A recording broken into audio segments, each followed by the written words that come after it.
About 2 weeks ago, I started up some pepper plants from seeds. I was doing this as a germination test because I wanted to see how well they do. Well, they did really well, but I don't have many seeds left over, and I didn't really feel good about just throwing those newly started seedlings out.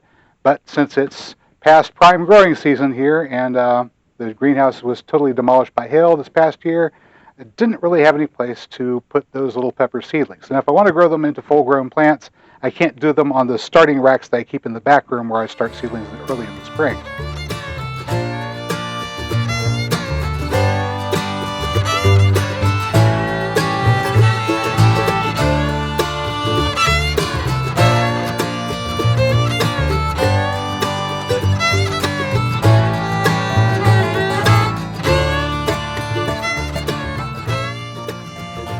Guys, if you're planning on doing something like this in your own homes, make sure you run the project idea past your significant others first before beginning, because not everybody wants to have plants growing in their living room. I don't know who these hypothetical people are that don't want to have plants growing in their living rooms. I'm just tripping over stuff. I don't know who these hypothetical people are that don't want to have plants growing in their living room. Personally, the idea just excites the heck out of me, but I'm sure they're out there.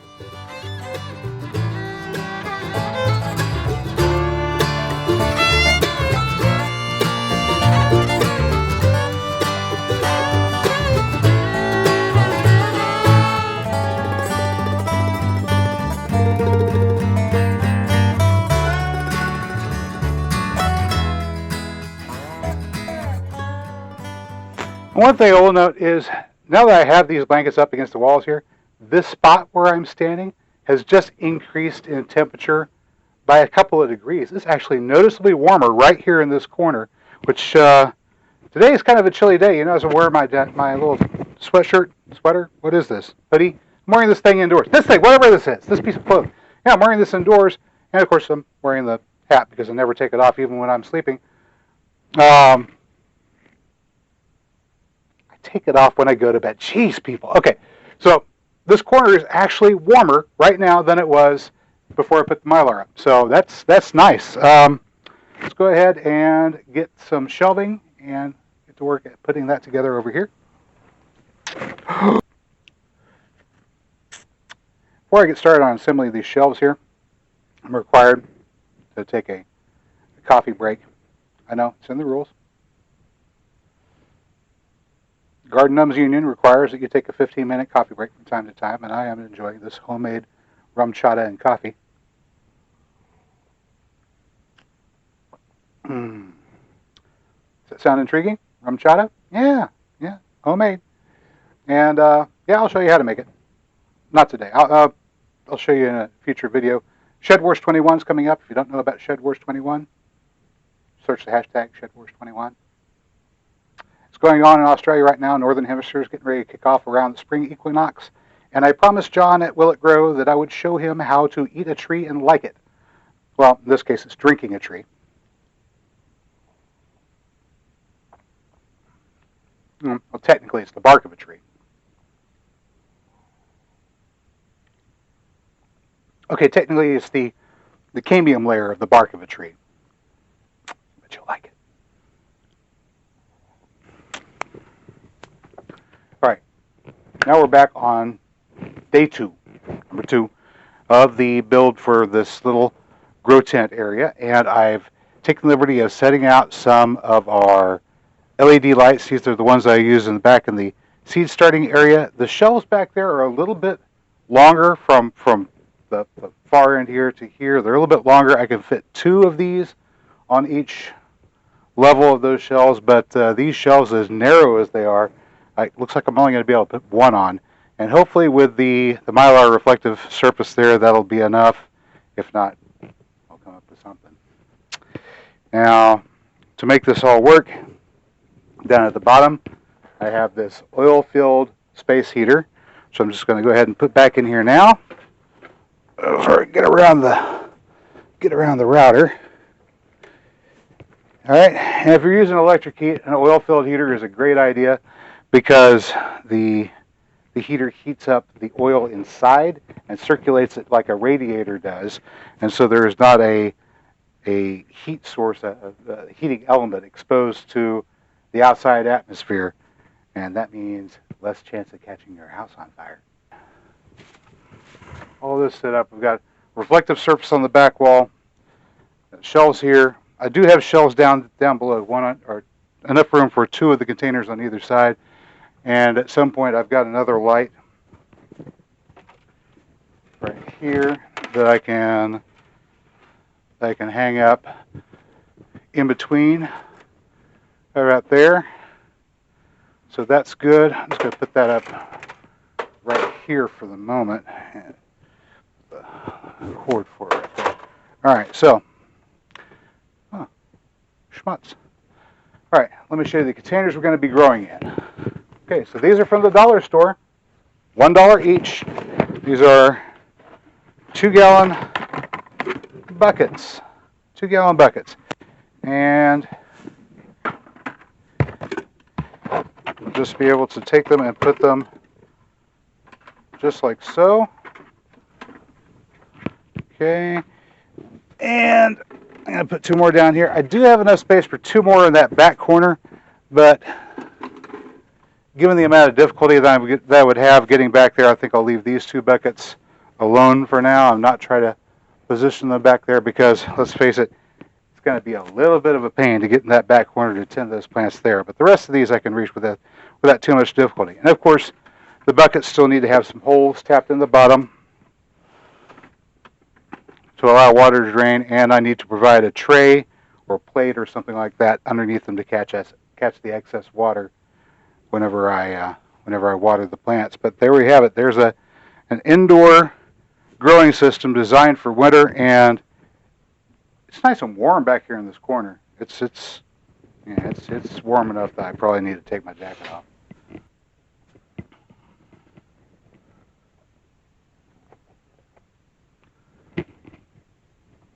All right, now that I got a place set up behind me here to grow some plants in, I've got my lovely little pepper plants that I got started not too long ago. They're getting pretty big, and I need to get them up potted.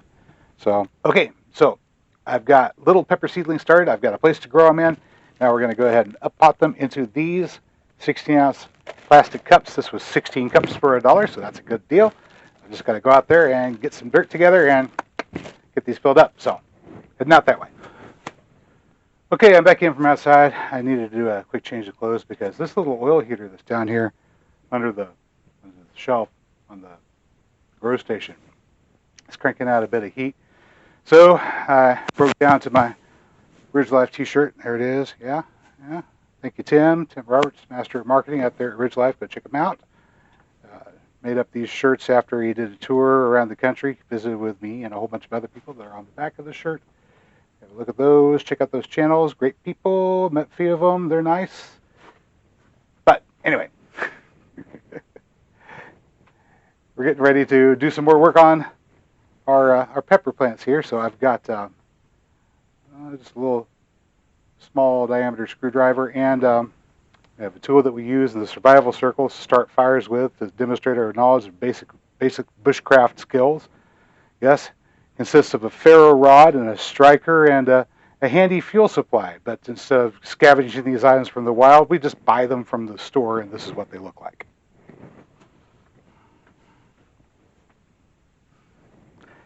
So to poke a hole in the bottom of these cups, I'm just going to heat this up with the heat source. Once it's hot enough, screwdriver should just go right up in to the bottom of the cup. Okay, I can get like 2.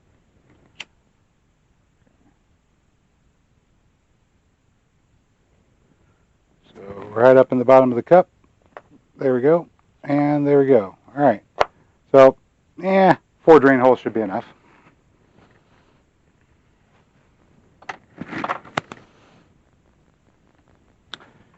And to give them something to sit on so that the water doesn't flow out and onto the floor, which would be a mess, I've got these little plastic microwave safe plastic trays from the dollar store, 2 for $1. Ooh, and they make nice fans too. So here's the idea. Drain holes in the bottom of the cup. Cup goes on the tray. This tray is also instantly big enough to catch excess water from the buckets whenever it's time to up pot to the bucket. Once you've got the holes in the bottom, they'll all fit on this plate just like that, 3 to a plate. And the advantage of having this with a little lip here on the plate is once I've got the transplants done, I've got them watered in, I can add water to the tray here, and capillary action is going to pull that water up and provide the plants with just as much as they need, not too much. And I can easily look and see if the plants need to be watered. If there's water in the tray, they're fine. If the tray is getting low, add some water. It's a very easy system. All right, now you don't have to do this with little solo cups or Dixie cups or plastic cups or whatever these are, and a screwdriver. You could use a nail. You could use a piece of a coat hanger. You could use an ice pick. You don't have to use any of this stuff at all. You could use pots from the store. You could even use those 2 1/4 inch pieces of PVC pipe like I used for the butternut squash start earlier this year. If you haven't seen that video, go check it out. It's good. It's a good method for starting seeds without giving you transplant shock whenever you actually put them out there in the garden. Why I didn't use those this time, I don't know. I didn't even think about it until after I'd already gotten started. They didn't have any pots at the store, so I got the cups. That's why. Now you know. Now that I've got these set up, I've realized I am going to have to move some furniture around to be able to reach everything properly. But I'll try to do my best to show you what I'm doing without getting in the way too much. It's actually over here. All right. So I've had the realization that I'm probably going to have to reorganize some furniture. Just move this stuff back a bit so hopefully I won't be in the way too much. Let's open that up. We've got all these little plants here. We need to get them out of there and into here. Oh dear, whatever will we do? Well, I have a really fancy gardening tool here called a stick. So I'm just going to use that stick to get under. Go. Lift our seedlings out, trying to keep as much of the root system intact as possible, and just create a hole for it. Get that down in there. There we go. And let's get that covered up. There we go. Hole. Seedling with roots intact. Just drop the dirt on the floor. Nobody's going to mind, except for the wife. Don't worry, honey. I'll clean it up, I swear. Honest. I'll also paint the house and fix the roof and mow the yard and do the dishes, and you don't believe me, do you? All right, so these right here are a 2 to 1 ratio of liquid fertilizer to water, but it's really cold, and I'm not going to pour them in right this second. I'm going to actually dilute these an additional time to make them 4 to 1, which is still a really, really strong ratio of fertilizer to water, and use that for our initial watering. But I'm going to use warm water because these have been outside and they're kind of chilly. Okay, we've gone ahead and put, actually there's a little bit more than half a gallon in here, warm water. So this will be a closer to maybe 5 to 1 ratio. All right. Okay, yeah. That's not freezing. As you can see, it's still very dark. All right, so making liquid fertilizer. It's listed in the video list as "do not drink liquid fertilizer."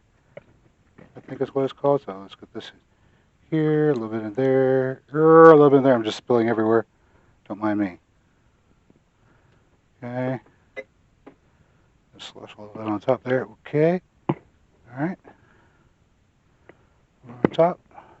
On top. On top. Oh wow! Look at that. There we go.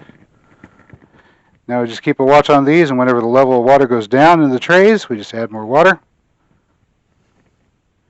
more diluted fertilizer.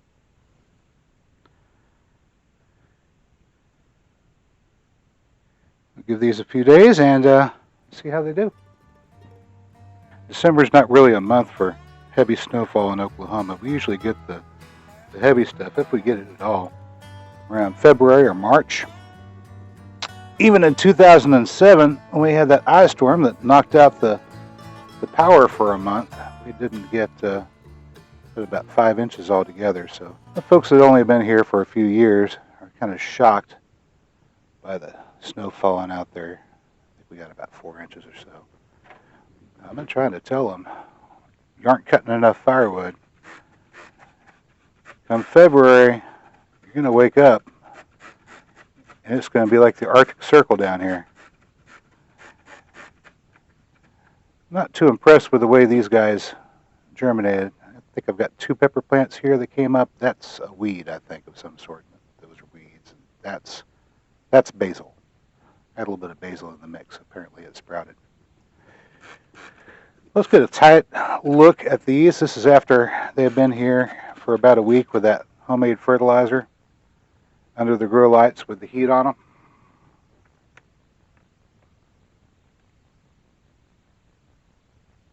It's not too bad. Stay inside where it's warm today.